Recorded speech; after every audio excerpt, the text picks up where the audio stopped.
Hello everyone, welcome back to our YouTube channel. Last పార్ట్లో భీముడు అన్నయ్య ఇప్పుడు రణభూమిలో లేడు కనుక యువరాజును నేనే ఇప్పుడు నీకు దండన విధించబోతున్నానని దుర్యోధనుడిని చంపబోతూ ఉంటాడు. ఆ తరువాత ఏం జరిగిందో ఇప్పుడు తెలుసుకుందాం.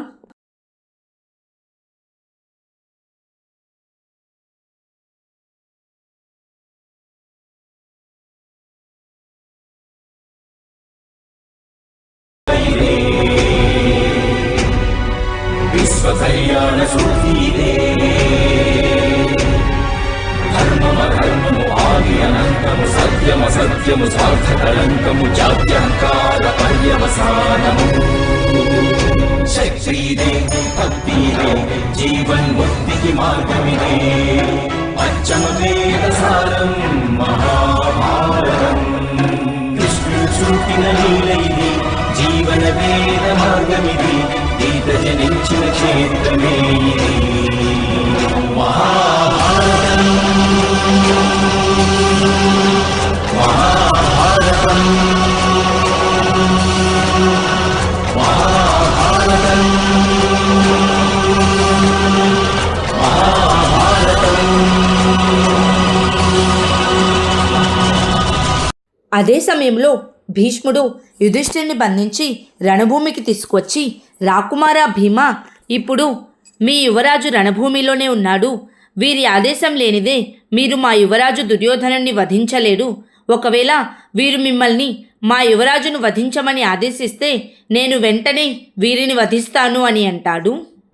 వెంటనే యుధిష్ఠిరుడు, భీమా, నీవు యువరాజు దుర్యోధనుణ్ణి వధించేయి, పితామహుల్ని నన్ను వధించనివ్వు. ఈ ఆర్యావర్తనంలో శాంతి స్థాపన జరగాలి. ఆర్యావర్తనంలో శాంతి స్థాపన జరిగేందుకు నేను బలిదానం ఇచ్చేందుకు సిద్ధంగా ఉన్నాను. భీమా, వాడిని వధించేయి. సూర్యాస్తమయం కావస్తుంది, కొద్ది సమయమే ఉంది, వధించు భీమా వాడిని అని అంటాడు. యుధిష్ఠిరుడి మాటలు విని భీముడు సూర్యాస్తమయం కాకముందే తన గదను పైకి ఎత్తి దుర్యోధనుడి మీద పెడతాడు. వెంటనే దుర్యోధనుడు భయపడి కళ్ళు మూసుకుంటాడు.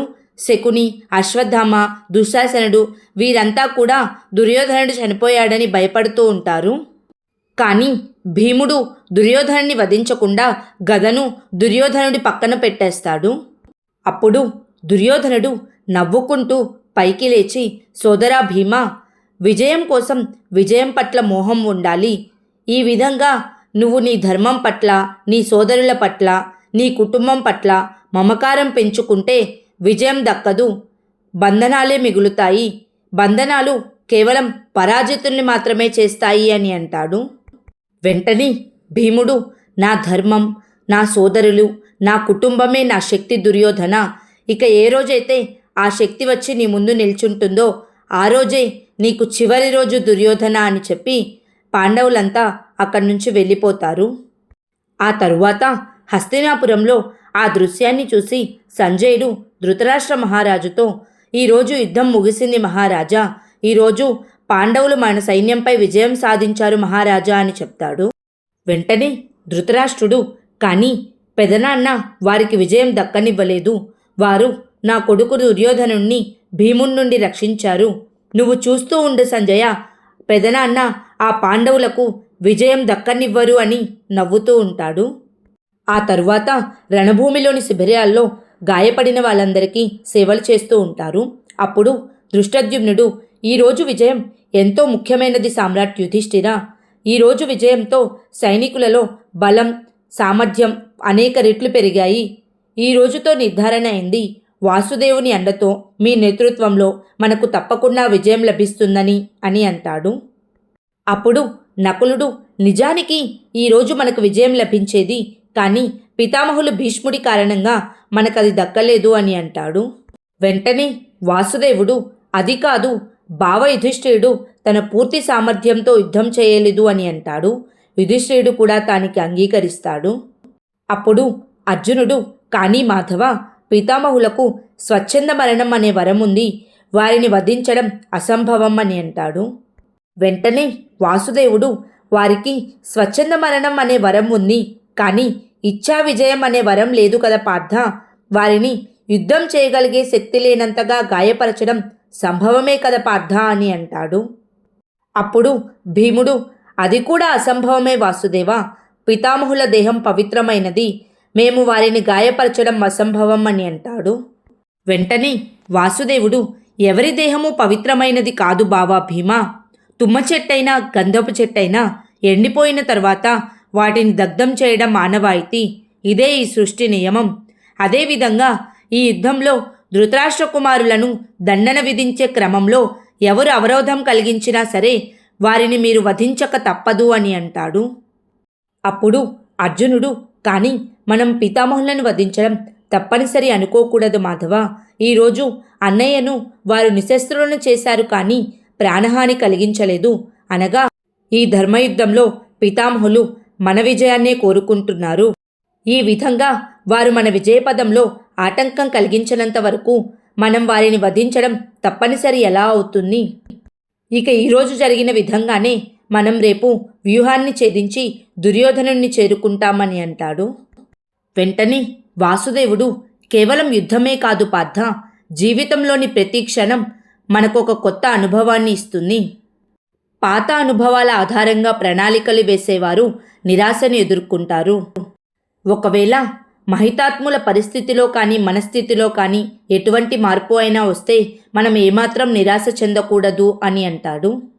ఆ తరువాత కౌరవుల శిబిరంలో భీష్ముడు ఒంటరిగా కూర్చొని ఉంటాడు. అప్పుడే ద్రోణాచార్యుల వారు అక్కడికి వచ్చి, శుభమస్తు మహితాత్మ, ఒకవేళ మీకు తీరిక ఉంటే రేపటి వ్యూహరచన గురించి మాట్లాడుకుందామని అంటాడు. వెంటనే భీష్ముడు, ప్రతిభావంతుడైన వ్యక్తి ఎవరైనా సరే గాలి దుమారంలోనైనా సరే దీపపు వెలుగును ఆర్పకుండా రక్షిస్తాడేమో, కానీ ఒకవేళ ఆ దీపపు వత్తు తడిచిపోయి ఉంటే ఆ దీపపు జ్వాలను ఆర్పకుండా స్థిరంగా ఉంచలేడు. ఇప్పుడు నా ఆత్మజ్యోతి కూడా నా అశ్రువులతో తడిచిపోయింది ఆచార్య.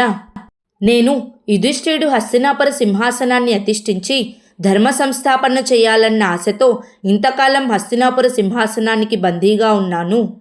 కానీ ఆ యుధిష్ఠిరుడినే ఈరోజు నేను బంధించవలసి వచ్చింది. ఈ మనోవేదనతో రేపు రణభూమిలో నేను శస్త్రాన్ని సంధించగలనా ఆచార్య ద్రోణ? కానీ వ్యూహరచనల గురించి చర్చించడం కూడా ఈ మహాయుద్ధంలో తప్పనిసరే, కూర్చోండి అని అంటాడు. అప్పుడు ద్రోణాచార్యుడు, ఒక అత్యంత అసామాన్యమైన వ్యూహరచన ఉంది, మాలా వ్యూహం. ఇందులో మన సైన్యాన్నంతా చిన్న చిన్న భాగాలుగా విభజించి దాడి చేయవచ్చు అని అంటాడు. వెంటనే భీష్ముడు, లేదు ద్రోణాచార్య, ఈ వ్యూహరచన చేస్తే మనం మన మొత్తం సైన్యాన్ని సమగ్రంగా నియంత్రించలేకపోవచ్చు. ఈ కారణంగా ధృతరాష్ట్ర కుమారుల్లో ఎవరైనా చనిపోవచ్చు, లేదా పాండుపుత్రుల్లో ఎవరైనా చనిపోవచ్చు. నేను నా చివరి శ్వాస వరకు నా మనవళ్ళు, నా మునిమన్నవళ్ళ మరణానికి బాధ్యత వహించలేను. ఈ కారణంగానే నేను ఈరోజు యుద్ధభూమిలో యుధిష్ఠిరుడిని కేవలం బంధించాను, అతన్ని వధించలేదు. అవకాశం ఉన్నప్పటికీ నేను వాడిని వధించలేదు ద్రోణాచార్య. ఈ యుద్ధంలో మన లక్ష్యం ఒక్కటే ద్రోణాచార్య. ఎట్టి పరిస్థితుల్లోనూ ఈ యుద్ధంలో కురువంశంలో ఏ ఒక్కరూ చనిపోకూడదు. మనం వెంటనే యుధిష్ఠిరుడిని బంధించి ఈ యుద్ధానికి ముగింపు రాయాలి అని అంటాడు. అదే సమయంలో దుర్యోధనుని శంఖారావం వినిపిస్తుంది. అప్పుడు భీష్ముడు అక్కడికి వచ్చి, యువరాజా, ఈ సమయంలో మన మహారథులందరినీ సమావేశపరచవలసిన అవసరం ఏమొచ్చింది అని అడుగుతాడు. వెంటనే దుర్యోధనుడు భీష్ముడు అడిగిన దానికి సమాధానం చెప్పకుండా, మిత్రమా కర్ణ, ఇప్పుడు నువ్వు సిద్ధంగా ఉండవచ్చు. రేపు ఉదయాన్నే నువ్వు రణభూమిలోకి ప్రవేశించి నీ ప్రతాపాన్ని చూపించవచ్చు. నువ్వు నమ్మక ద్రోహం చెయ్యవనే నమ్మకం నాకు ఉంది అని అంటాడు. అప్పుడు శకుని, కానీ మేనల్లుడా అని అనబోతూ ఉండగా దుర్యోధనుడు, మౌనంగా ఉండండి మామయ్య, మీ సలహా సంప్రదింపుల కారణంగానే ఈరోజు నాకు తీవ్రమైన నష్టం వాటిల్లింది. మీ ప్రతిపాదన కారణంగానే మహితాత్ముడు భీష్ముడి మొండిపట్టుదల వలన నా మిత్రుడు కర్ణుడు ఇంతవరకు రణభూమిలోకి ప్రవేశించలేదు. దానివలన లభించిందేమిటి? మీరు ఈరోజు ప్రత్యక్షంగా చూశారు కదా. మహితాత్ములు మన సైన్యానికి సర్వసేనాధిపతిగా ఉంటారు, కానీ ఆయన యుద్ధం శత్రువుల కోసం చేస్తారు అని అంటాడు. అప్పుడు భీష్ముడు, యువరాజా, నీకు నీ సోదరులకు నా సంరక్షణ లభించి ఉండకపోతే యుద్ధం మొదటి రోజే మీ ప్రాణాలు పోయుండేవి అని అంటాడు.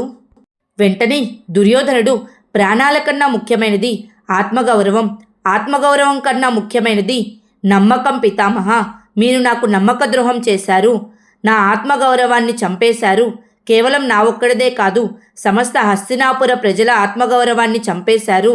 మీరు కళంకం తెచ్చిపెట్టారు మహారాజు శంతనుడు వంశానికి అని అంటాడు. అప్పుడు భీష్ముడు కోపంతో, యువరాజా దుర్యోధన, నిన్ను ఎల్లప్పుడూ కాపాడుతానని ప్రతిజ్ఞ చేయకుంటే నిన్ను ఈ క్షణమే వధించేవాడిని అని అంటాడు. వెంటనే దుర్యోధనుడు, అయితే అందుకోండి మీ ఆయుధాన్ని, ఇప్పుడే ఇక్కడే ద్వంద్వయుద్ధం చేద్దాము.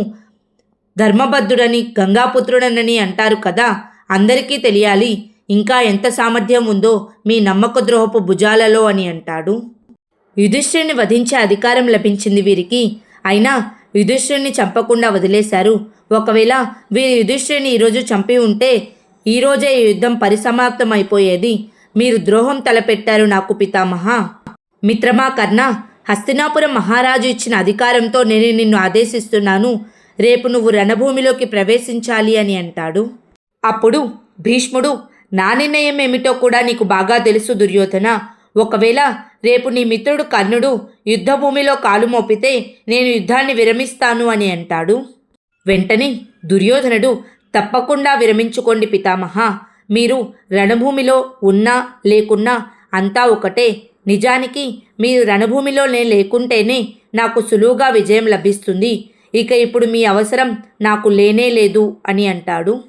దుర్యోధనుడి మాటలకు భీష్ముడు బాధపడి అక్కడి నుంచి వెళ్ళిపోతూ ఉంటాడు. అప్పుడు ద్రోణాచార్యుడు, దుర్యోధన, ముత్యాల్లో ఉన్నంతవరకే ఆ దారాన్ని మాలలో భాగంగా పరిగణిస్తారు. దాని విలువ అంతవరకే. మాల నుండి ముత్యాలు విడిపోతే ఆ దారం వ్యర్థమైపోతుంది అని అంటాడు. వెంటనే దుర్యోధనుడు, గురువర్య, నా మీద ఇలా కోపం చూపే ముందు స్వయంగా మీ ధర్మం ఏమిటో ఆలోచించండి. అలాగే మహితాత్మ భీష్మ, మీరు కూడా మీ ధర్మం ఏమిటో ఆలోచించండి. మీరు మీ జీవితమంతా మీ ధర్మాన్నే అభిమానిస్తూ వచ్చారు. ఇప్పుడు చెప్పండి, ఏం చేశారు మీరు మీ ధర్మాన్ని?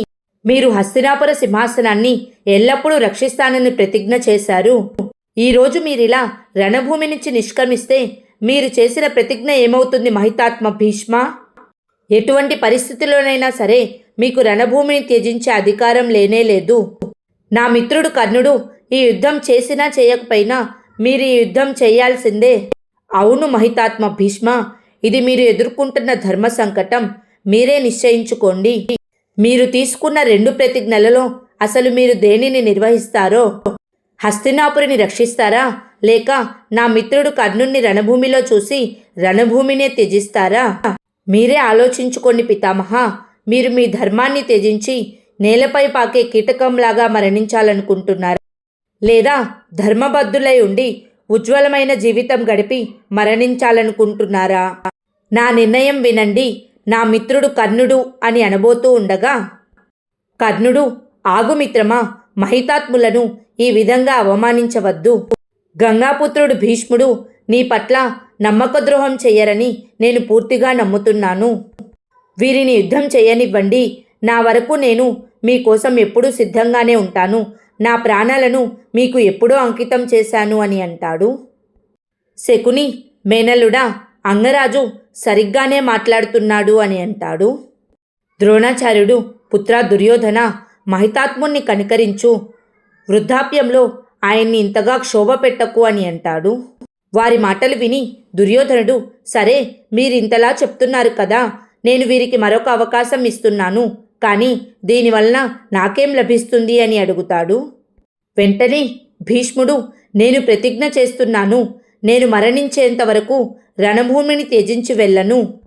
దివారాత్రాలు నేను రణభూమిలోనే నిలబడి ఉంటాను.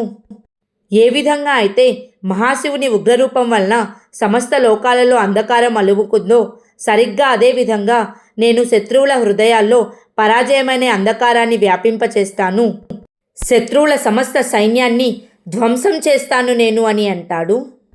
అదే సమయంలో ద్రౌపది వాతావరణాన్ని చూస్తూ భయపడుతూ, ఇలా హఠాత్తుగా గాలి ఇంత ఉధృతంగా వీస్తుంది ఎందుకు గోవిందా అని అడుగుతుంది. అప్పుడు వాసుదేవుడు, ఈ వాతావరణం రాబోయే పరివర్తనను సూచిస్తుంది సఖీ.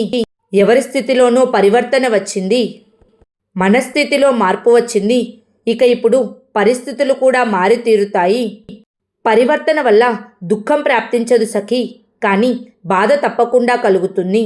అందుకే మానవులంతా పరివర్తన గురించి భయపడుతూ ఉంటారు, దానిని నివారించే ప్రయత్నం చేస్తూ ఉంటారు. కానీ సఖీ, పరివర్తన అనేది ఈ సృష్టి సూత్రం, ఆనందం అనేది సృష్టి స్వభావం. అనగా పరివర్తన కారణంగా ఎవరికి ఎంత బాధ కలిగినా సరే చివరికి దానివలన ఆనందమే లభిస్తుంది. ఒకరికి సాఫల్యం అనే ఆనందం, మరొకరికి ముక్తి అనే ఆనందం అని అంటాడు. ఆ తరువాత ద్రోణాచార్యుడు భీష్ముడితో, మహితాత్మ, రేపు యుద్ధంలో ఎటువంటి వ్యూహాన్ని రచిద్దాం, మీ ప్రతిపాదన ఏమిటి అని అడుగుతాడు. వెంటనే భీష్ముడు, ప్రతిపాదన కేవలం ఒక్కటే ద్రోణాచార్య, రక్తం నదులుగా ప్రవహించే ప్రతిపాదన. రేపు రణభూమిలో మన సైన్యానికి నేను నాయకత్వం వహిస్తూ విధ్వంసం సృష్టిస్తాను అని అంటాడు. భీష్ముని మాటలు విని ద్రోణాచార్యుడు, మహితాత్మ, మీ మనసులోని బాధను చూస్తుంటే నా మనసు కూడా కృంగిపోతుంది. మహితాత్మ, మీరు ఎప్పుడూ ధర్మాన్నే అనుసరిస్తారు. ధర్మాన్ని ఆచరించే సమయంలో రాగద్వేషాలను దరికి రానియకూడదు, ఇది మీకు తెలియనిది కాదు అని అంటాడు. వెంటనే భీష్ముడు, నాకు బాగా తెలుసు ఆచార్య ద్రోణ, మా పితామహులకిచ్చిన వాగ్దానాన్ని నిలబెట్టుకోవడమే నా ధర్మం. రేపు ఉదయం నేను రణభూమిలోకి ప్రవేశించేటప్పుడు ప్రేమ, అభిమానం, అనురాగం, ద్వేషం, బాధ వీటన్నిటినీ త్యజించే రణభూమిలోకి ప్రవేశిస్తాను. ఈ రణభూమి ధర్మరాజ్య సంస్థాపన అవకాశాలన్నిటినీ కబలించి వేస్తుంది. హస్తినాపురి ఉజ్వల భవిష్యత్తు స్వయంగా నా చేతుల్లోనే సమసిపోతుంది. కానీ దీనిని చూసి నేను దుఃఖించదలుచుకోలేదు ఆచార్య. కేవలం ఈ ఒక్క రాత్రి చాలు నా మానవతా భావాలన్నీ నేలరాయడానికి. ఇక రేపు ఉదయం రణభూమిలో ప్రవేశించే నేను హృదయం లేని మృగంలా మారతాను, శత్రువుల రక్తాన్ని తాగే మృగంలా అని అంటాడు. ఆ తరువాత హస్తినాపురంలో ధృతరాష్ట్రుడు సంజయుడితో, ఈరోజు పెదనాన్న ఆ పాండవుల సైన్యాన్నంతటినీ ధ్వంసం చేసేస్తారు. నేను అనుకుంటున్నాను ఈరోజే ఈ యుద్ధానికి ఆఖరి రోజు అవుతుంది. ఈరోజు నా కొడుకుల విజయం, ఆ పాండుపుత్రుల పరాజయం తథ్యం సంజయ. ఇప్పుడు చెప్పు, రణభూమిలో ఏం జరుగుతుందో అని అడుగుతాడు. వెంటనే సంజయుడు, పాండవ సైన్యం వ్యూహరచన చేస్తున్నారు మహారాజా అని చెప్తాడు. అదే సమయంలో రణభూమిలో అర్జునుడు, సేనాపతి దృష్టద్యుమ్న, మీరు మా అన్నయ్యతో కలిసి వెళ్ళి వ్యూహం మధ్యలో ఉన్న దుర్యోధనుని చుట్టుముట్టండి. సోదర భీమ, నకుల, సహదేవ, మీరు పశ్చిమ దిశగా వెళ్ళి కౌరవ సైన్యంపై దాడి చేయండి. ద్రోణాచార్యులను ఎదుర్కోవడం మీ ప్రథమ కర్తవ్యం. విరాట మహారాజు, అభిమన్యుడు, నేను, పితామహులు మాతో యుద్ధం చేసేందుకు ప్రేరేపిస్తామని చెప్తాడు. వెంటనే భీముడు, అన్నయ్య, మీరు ఆ దుష్ట దుర్యోధనుడి వ్యూహం చెదిరిపోగానే మీరు వానిపై దాడి చేయండి అని చెప్తాడు. అప్పుడు దృష్టద్యుమ్నుడు, సైనికులారా, వెంటనే మీకు కేటాయించిన స్థలాలకు చేరుకోండి, వ్యూహరచన మొదలవుతోంది, హరహర మహాదేవ అని అంటారు.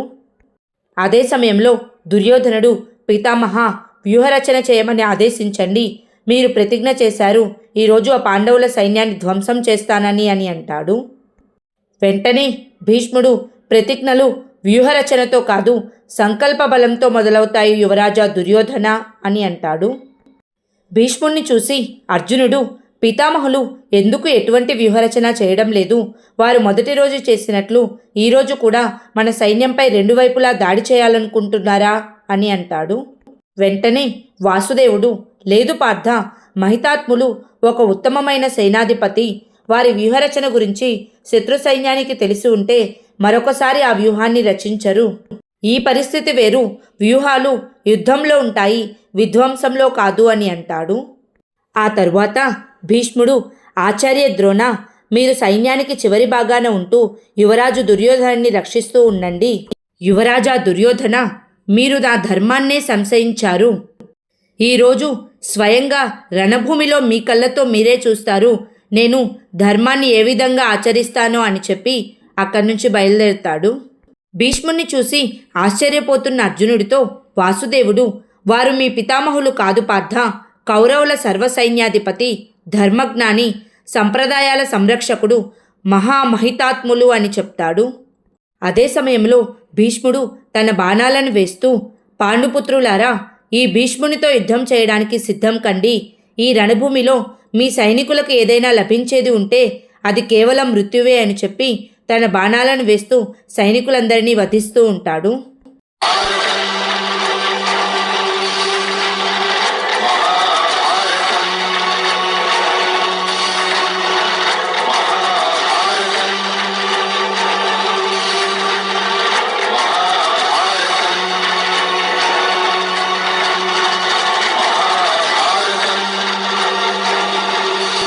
యుద్ధంలో 3వ రోజు గడిచిన తర్వాత శిబిరంలో దృష్టద్యుమ్నుడు, మహామహితాత్ముడు ఈరోజు రణభూమిలో వినాశనం చేశారు సామ్రాట్.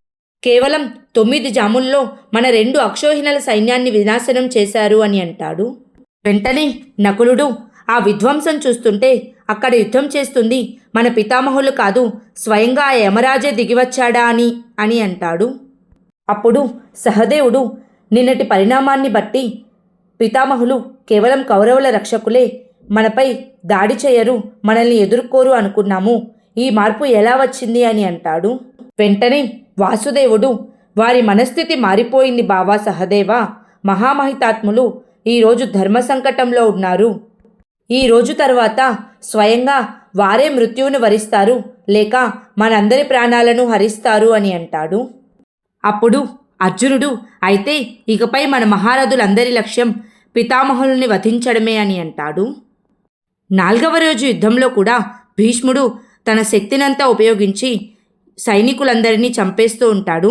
నకులుడితో కూడా యుద్ధం చేస్తూ నకులుడిని కూడా గాయపరుస్తాడు. 4వ రోజు యుద్ధం పూర్తయిన తర్వాత శిబిరంలో దృష్టద్యుమ్నుడు, ఇక మన దగ్గర 4 అక్షౌహిణుల సైన్యం మాత్రమే ఉంది సామ్రాట్. ఒకే ఒక్క రోజులో మహితాత్ముడు మన సైన్యాన్ని చాలా వరకు నాశనం చేశారు. యుద్ధం మొదలయ్యి కేవలం 4 రోజులే అయింది సామ్రాట్ అని అంటాడు. వెంటనే నకులుడు, పితామహులను ఎదిరించడం అసంభవం, అందరు మహారథులు ఎదిరించి పోరాడారు, కానీ ప్రతిసారి పితామహులకే విజయం వరించింది అని అంటాడు. అప్పుడు అర్జునుడు, మనం పితామహులను ఆపలేకపోతే వారు మన సమస్త సైన్యాన్ని ధ్వంసం చేసేస్తారు అని అంటాడు. ఆ తర్వాత ఏం జరిగిందో నెక్స్ట్ పార్ట్లో తెలుసుకుందాం. Please like, share and subscribe to our YouTube channel. Thank you.